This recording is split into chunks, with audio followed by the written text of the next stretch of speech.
Hello everybody, this is Dr. DuPont and you are listening to One Wonders, the third in the series of my reports on helpful things for you to understand how to cope with the coronavirus. I believe that almost all of us fail to believe that we would head into something as horrific as we are heading into.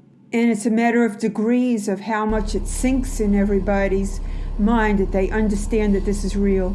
You do not have to feel sick to have the coronavirus. You have to assume that you have it and are contagious.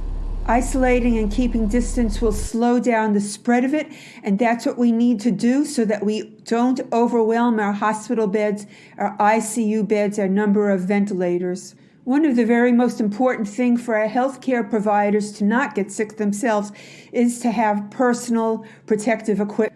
High up on that list are masks, because this is an airborne disease. It's something you catch when you breathe in. If you touch a surface that has live virus on it and then touch your face, chances are you're going to breathe it in from your face. The United States was not prepared for a pandemic like this and did not have sufficient stock of masks to protect our healthcare workers. I'm going to explain to you a little bit about the different kind of masks. The N95 is actually not a mask, it's called a respirator. What makes it different is that it's sealed around your mouth and your nose so that no air can get in from the side, and the material that it's made of actually filters out at least 95% of the virus. Now, this is different than the standard surgical mask or medical mask that you're used to seeing, because those masks are not made of that material that finally filters the virus.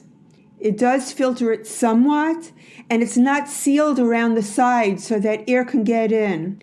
And that's why the N95s are called respirators. The typical surgical masks that you see nurses and doctors wearing in the hospital are not meant to filter the air. They're meant to stop splashes onto the person wearing it and droplets coming out of their mouth.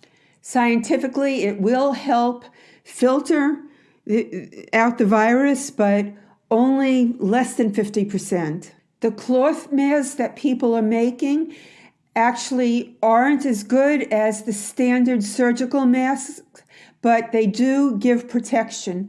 Actually, a bandana or even a paper towel mask will give you some protection, and it will stop you from touching your face. I read last night that if you have to reuse a standard respirator mask, that ozone will kill the virus. Anything that prevents aerosolized virus from being transmitted lowers the virility of COVID-19. The United States Surgeon General asked people to stop buying masks, telling them it's not effective from catching the coronavirus, but that appears to not be true, but it appears to be a ploy to make the masks still available for healthcare workers who desperately need them. As of date, 51 physicians in Italy have died from coronavirus. The stats show this, that in countries that told people to wear masks, and they did early on, there's significantly lower death. We can divide countries into high mask-wearing cultures and low mask-wearing cultures. Japan, the highest mask-wearing culture, had 0.04 deaths per 1 million population. South Korea, a high mask-wearing culture, had 3 deaths per 1 million population.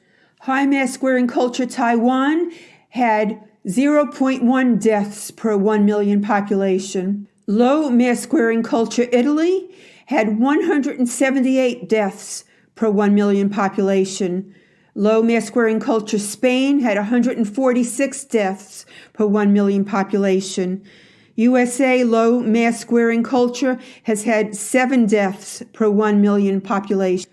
Hong Kong and Singapore, mask-wearing cultures, also isolated the people very early, and in combination with wearing masks and isolation has had very few deaths comparatively.